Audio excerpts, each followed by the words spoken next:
Hey guys, welcome to another episode of the Obvious Leadership Podcast. I'm your host, Omar. We got our other host, Joey, on the line. Yes, sir. Good And evening. yeah, good evening. All right. If you guys haven't guessed, probably most of our shows, I think, are recorded at night. There's a couple that we might do in the morning. Yeah.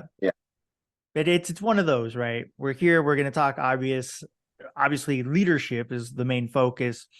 And one of the sticking points I got, because this has come up, right? And I've seen this be talked about when it comes to organizations that essentially have shot themselves in the foot, to, for lack of a better phrase, and don't want to own up to mistakes that they've made and how to correct those steps, or how to take corrective steps, I should say. And what I mean by that is what you'll see is a lot of times organizations will try to create more bureaucracy. They're going to try to add more steps because it's obviously we just don't have enough steps to oversee what's going on here, because our frontline teams don't have any valuable input that we could capitalize on. So we're just going to steamroll this plan into effect. And all we're doing is adding extra steps that are going to slow the process down when we're saying efficiency and speed is the main focus. But no, we're going to add these steps in. We're going to, now add 2 or 3 additional items you need to do, approvals you need to go through before you can take this client's money, before you could move forward with this plan. And you wonder why people leave the organization, or why customers and clients have bad experiences with the organization. It's So actually, I hear what you're saying, man. So I mean, I've been in that situation as a customer, right? I remember going to a retail place, and you can feel it. You can feel the tension between myself and the salesperson, and you can tell that this is not what I want to do, but I have to do it, right? and they don't understand why they have to do it, and you can tell it's awkward. And then, but you can tell once we get to the part that they're comfortable with, like we're kind of smooth sailing. But like you can tell when they have to derail themselves to kind of accomplish what others want them to make sure they do along the process. It's not fun. No. And imagine, Joey, needing to take an extra day or two now when you're ready to strike the deal, and they're ready to strike the deal, and now you need to take an extra 2-3 days before you can even finalize anything, right? Which in most retail isn't gonna work. It's not gonna fly, right? In a service-based industry, 100% guarantee, yes. When you are providing a almost like end-to-end experience, like a contractor where I'm going to come in, I'm going to build this for you. Yeah. Right. Okay. Yeah. Let's take a bid. Let's go through it. Let's kind of go that route. In a retail environment, not so much. There's only so much where that flies. And there's other instances where people understand, all right, this is becoming ridiculous, right? Like obviously from an outside perspective looking in, you guys have no idea what you're doing, right? Especially if it's a customer that's had experience dealing with that kind of purchase, or that kind of service, or that kind of purchase. Yeah. Like they understand, I could just go to your competitor and get the fuck what I want. Like I don't have to go through this BS. Yeah. Right. And it's funny because I posted a video on my TikTok the other day talking about something similar, right? Because it was based on somebody else's video on what we know as NPS. If you guys don't know what that means, it's Net Promoter Score. It's pretty much whenever you get a message, whether it's email or text message or phone call, you guys don't know it. When you call in, they're like, can you wait on the line real fast? Because they always try to do something slick. I'm going to transfer you. or you need to talk to somebody else real fast and it's, oh, how would you rate the person, blah blah blah, right? And here's the thing, guys, we all know it.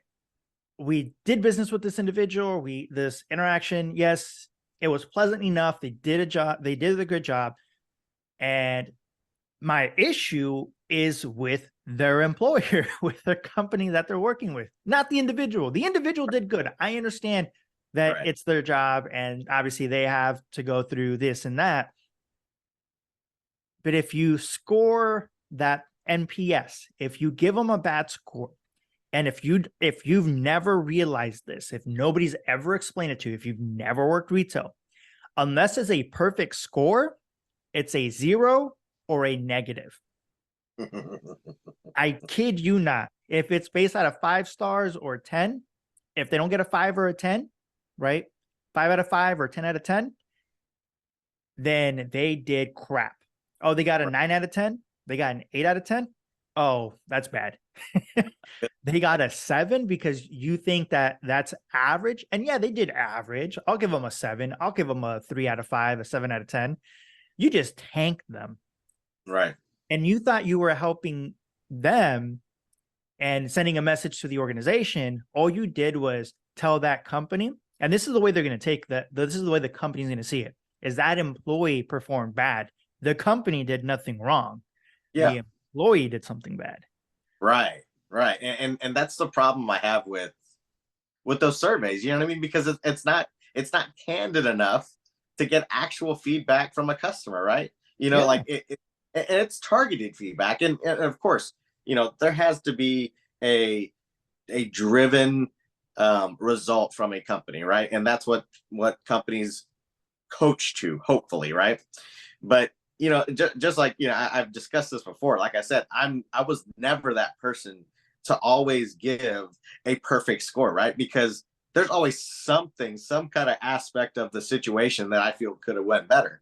So if I'm giving, you know, 5 stars all the way across, I'm lying to some sort, you know, because I've become a part of retail. My perception has changed, right? And understand the difference between that employee having to play the difference between the customer expectations and the employer expectations, right? Yeah. That's a tough role to play, right? Because that NPS it's a big part of your job, because, you know, depending on how many surveys you get will determine, you know, like a lot of how much attention you're going to get and what kind of attention you're going to get from your company, right? Because if you can't get a perfect score whenever you get one of those surveys, man, you're going to be getting some attention. Yeah. And if you guys don't understand, we're talking, you know, it's write-ups, it's, you know, no raise or very minimal raise. If you're getting raises, I mean, you're getting fired. And Yeah. as, you know, as a customer, as a prospect of the company, you might be thinking, oh, I'm sending the company a message. You're not sending the message you think you're sending. And here's what I will say from as a customer, right? And it's funny, kind of tangent. Joey, are you familiar with Keith Lee? Have you ever heard his name? No. No. All right. So if you haven't checked him out, he's pretty big on TikTok.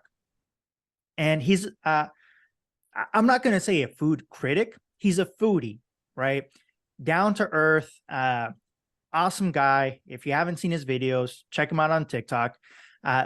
He does great reviews on restaurants, right? And it's not like he goes in like letting them know like, hey, I'm so and so, I'm going to review you. No, he likes to be nonchalant. He likes to be like, I'm going to pick up some food. Typically, he picks it up to go and he wants to check it out, try it out. Outside of any kind of influences, he doesn't want to be treated differently. He's just a regular person in his own words, right? To the point where he typically, especially now that people know him more, he's not the one that picks up a lot of the orders. Sometimes he'll have somebody else go and pick up the food for him. And his reviews are great. And he just recently was doing a food tour, and it's a big thing. He went to the ATL, right? He went to Atlanta. I didn't know this. Apparently, a lot of people didn't know this. In Atlanta, especially on weekends, you can't order food to go at a lot of restaurants. Wow. So if you go in and you want to enjoy food, right? You don't want to eat at the restaurant, you want to pick it up and take it. You can't order to go. You might be able to order some food, meaning you have to wait just like everybody else is trying to get a table. And the service is just bad. And everybody knew he was going to be in town. Everybody was, a lot of these restaurants were reaching out to him. Uh, and instead of elevating their service, they were trying to give him the celebrity experience of, oh, you don't got to wait. You're Keith Lee. We told your wife she had to wait an hour and a half, 2 hours for a seat, and she had to be here in order for that seat. Oh, but for you, we got a table in 2 minutes. Right? He's like, no, no, no, no. Like, screw that. Like there's other people waiting, like they need to be seated before I will be seated type of situation. And instead of trying to elevate their game, they pretty much go after him and like try to, badmouth them. And it's like, no, y'all knew what you were doing. Y'all knew he was in town. You could have done better. You could become better. Right. And I'm not saying all the restaurants were like that. There's a lot of big name restaurants that were, and you can look it up on TikTok. It's still an ongoing thing. Right. And he's not in Atlanta anymore. He's, he went past that portion of his tour already. And it's kind of long-winded, but it's that example of if you're trying to get a message across, instead of as a consumer rating the individual that gave you good service poorly, because a company's not going to take it the way you think they're going to take it. The best thing you can do is rate them poorly on their social medias, on their Google, on their Yelp, on their Facebook pages, on their, Twitter, or whatever it's called these days. Because I guarantee you that will get their attention a lot faster because it's public, it is ubiquitous, it's everywhere. And people who have bad experiences will start to also chime in. And that's what they're trying to prevent. Right. So if you're trying to get a message across to an organization about a bad experience, the best thing to do is to reach out to them in a public venue, not to rate the employee who did a great job trying to assist you. Right. Right. Yeah. I mean, the best analogy I can come up with rating somebody on a social network would be bringing up a like, let's say you have a sibling, right? And you're sitting in front of your mom or your parents, right? And you bring up this one thing that happened to be something that your sibling did wrong in front of your parents. That's essentially what you're doing in that sense. You're out in front of the masses, right? In front of the people that where they can pulverize you, right? And really, that's what happens on social media, right? If there's something that is posted on social media that can have the snowball effect, like they're going to jump on it immediately and try to stop that. Right. But if you take those surveys and you give them a 0 or 1 or whatever it is, right? Something that you think is going to hurt the company. Like, unfortunately, that is going to help the individual that was trying to help you through the situation. Right. And I'd say 8 times, 9 times out of 10, they did the best that they could with the resources that they had. Yeah. To get you out of that situation, right? We're hoping, right? Hopefully that's what's going on, right? But like you're saying, man, that's a great idea because, that's like no company wants that. No company wants any bad publicity when it comes to reviews, when it comes to being active on on Twitterverse or whatever it's called now. Stuff like that. Like it's crazy, man, because I feel like there's ways that I mean, like it can be avoided. You know what I mean? All they have to do is listen to their employees. Like you started off saying, like the company starts to implement things that slows everything down, right? And it dances around the problem, right? And employees know what needs to happen, right? And don't get me wrong, change is inevitable, right? And people are resistant to change, and that's a perception we may have ultimately, but take some time to get some input on how the employees feel, and make it comfortable for them, to integrate into their everyday practices. I think that's important, and it's not just a cold rollout, as to how it usually happens in a corporate setting. Yeah, cold rollout by a third party. I'm Right. throwing jabs at like consulting organizations like McKenzie who come up with these like, don't get me wrong, right? I've been part of a McKenzie study before. I've been, to change. And I've talked about this, right, in our previous podcast. Joey, you and I have had this conversation before. I know I've talked about it in my TikTok as well.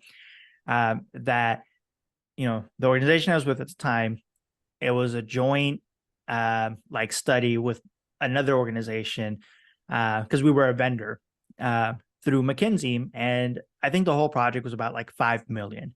Okay. And it was already something that me and a small group of my peers, it was like 3 or 4 of us, that we were already doing something like this in our market.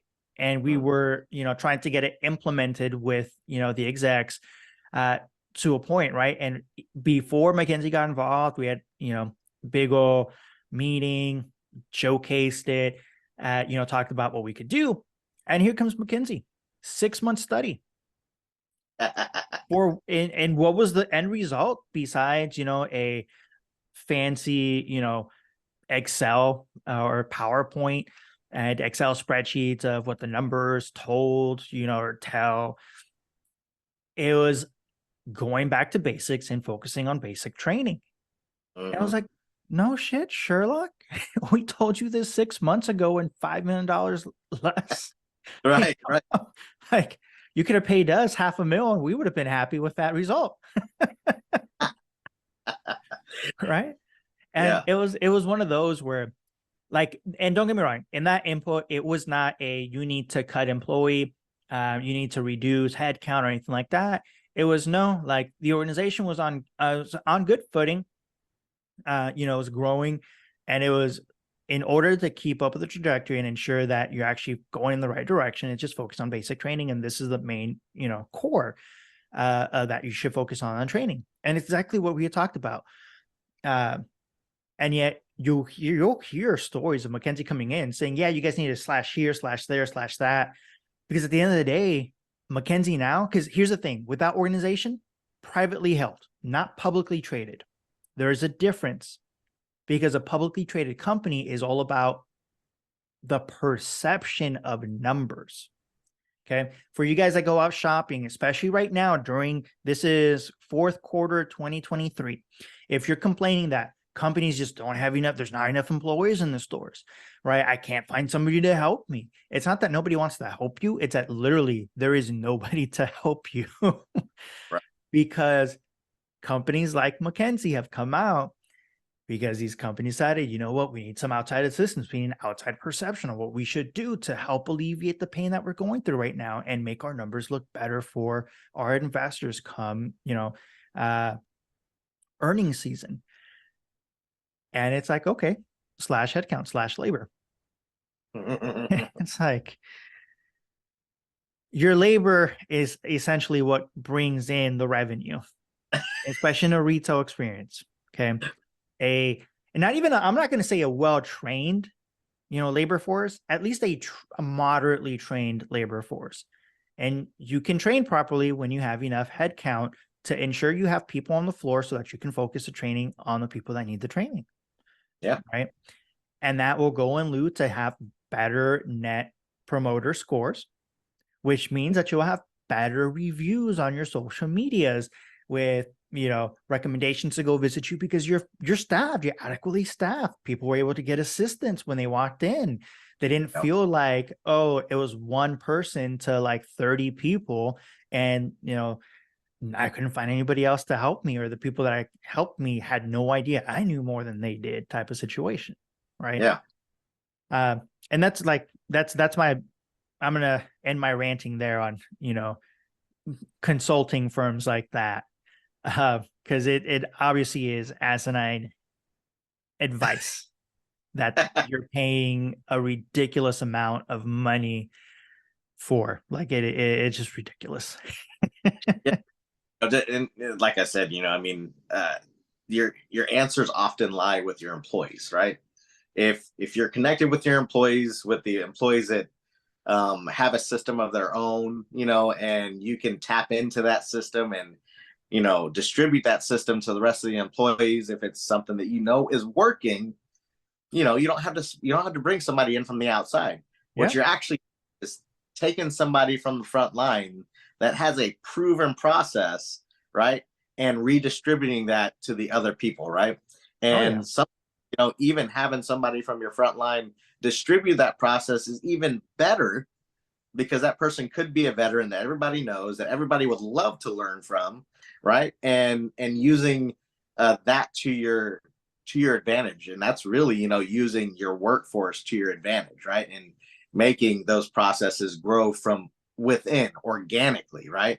And that's really that's what everybody should be looking for, right?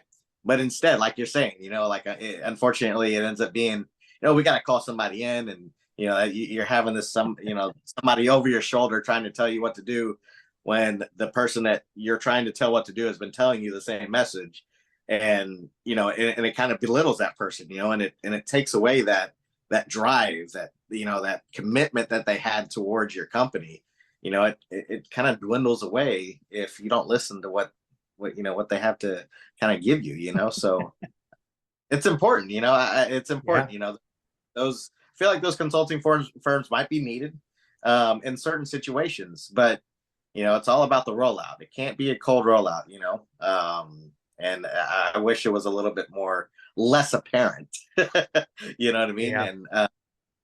And it's just one of those things, man. But I'll stop my rant there. All right, guys. I think we'll call it for this episode. Want to say thank you for stopping in. And once again, it's the Obvious Leadership Podcast. Don't forget to hit that like and subscribe button, and let us know what you guys think about today's topic. Yeah, we appreciate you guys stopping by. Please leave a comment so we can, have some topics that y'all want to talk about. We appreciate All right, guys. Have a good evening. And that brings us to the end of today's Obvious Leadership episode.